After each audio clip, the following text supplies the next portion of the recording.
दिल्ली में corona virus के cases में जहां मुसलसल कमी आ रही है, वहीं सेहतयाब होने वालों की तादाद में बेहतरी देखी जा रही है। दिल्ली में गुज़िश्ता 24 घंटों में कोरोना वायरस के 946 नए केस सामने आए, जबकि मजीद 78 कोरोना मरीजों की मौत हुई है। महकमा सेहत की जानिब से जारी करदा बुलेटिन में बताया गया कि दारुल हुकूमत में पॉजिटिव रेट 1.25% थी, जबकि कोरोना शुरा मौत 1.69% पर बरकरार है। दूसरी जानिब आज दिल्ली में अनलॉक का आगाज किया जा रहा है और इस पूरे मामले पर बात करने के लिए हम सीधे रुख करेंगे दिल्ली का, जहां हमारे नुमाइंदा रचना इस वक्त फोन के जरिए जुड़े हैं।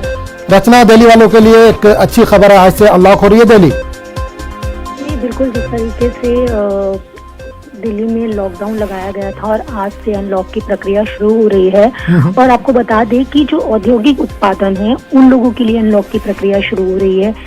औद्योगिक क्षेत्र में और निर्माण स्थल पर जाने वाले जो लोग हैं उनके लिए यहाँ पर ई पास जरूरी होगा और वो ई पास के जरिए ही जा सकते हैं, क्योंकि दिल्ली के मुख्यमंत्री अरविंद केजरीवाल ने पहले ही साफ कर दिया था कि जिस तरीके से दिल्ली में अब मामले कम हो रहे हैं, जैसे कि पिछले 24 घंटे की बात अगर हम करें तो 946 नए केस सामने देखने के लिए मिले और जो डेथ रेट है वो भी काफी कम हुआ है। 100 से कम लोगों की मौत हुई है और पॉजिटिविटी रेट जो है वो 1.25 दिल्ली का पहुंच गया। तो ये थोड़ी सी राहत की खबर है। उसके साथ ही जिस तरीके से अब अनलॉक की प्रक्रिया शुरू हुई है, तो ऐसे में अब जिस तरीके से मुख्यमंत्री ने कहा था धीरे धीरे हम अनलॉक की प्रक्रिया शुरू करेंगे, लेकिन अगर मामले फिर से बढ़ते हैं तो फिर लॉकडाउन की तरफ उन्हें सोचना पड़ेगा।